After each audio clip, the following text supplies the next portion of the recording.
तो वो क्यों ना लेके जाए। उसके शौक है ना, मेरे भी शौक थे लेकिन मैं पूरे नहीं कर पाया। शायद इसको शौक पूरे करते देख के मैं अपनी जिंदगी दोबारा जी लूं जो मैं नहीं जी पाया था यार। तुम्हें बस इतनी सी चीज समझनी है, चीजें बहुत बड़ी नहीं, चीजें बहुत छोटी हैं।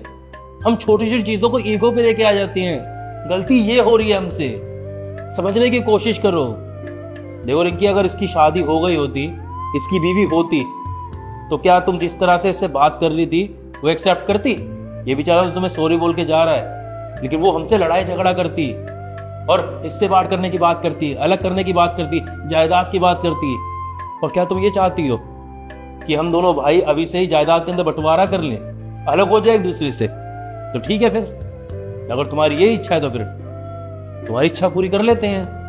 लेकिन हकीकत चीज यही है कि जब परिवार जुड़ के रहता है ना तो मुट्ठी बन के रहता है, और जब बिखरता है ना तो सिर्फ अकेली उंगली रह जाती है। और अकेली उंगली को कोई भी तोड़ सकता है, मुट्ठी को तोड़ना बहुत मुश्किल है।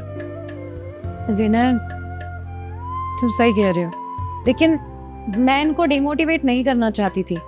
मैं तो बस इतना ही समझाना चाहती हूँ इनको कि सेटल हो जाए जल्दी से। अगर ऐसे ही टाइम वेस्ट करते रहेंगे तो कैसे चलेगा। बाकी तुम बिल्कुल सही कह रहे हो, मुझे इनको इस तरीके से नहीं कहना चाहिए था। मैंने कुछ ज़्यादा ही बदतमीज़ी कर दी आपके साथ, और हो सके तो मुझे माफ़ कर देना। अरे नहीं नहीं भाभी जी, आप प्लीज़ आप ऐसे सॉरी मत बोलिए, इसमें गलती आपकी थोड़ी है। भैया सही मायने में देखा जाए तो गलती तो मेरी ही है ना।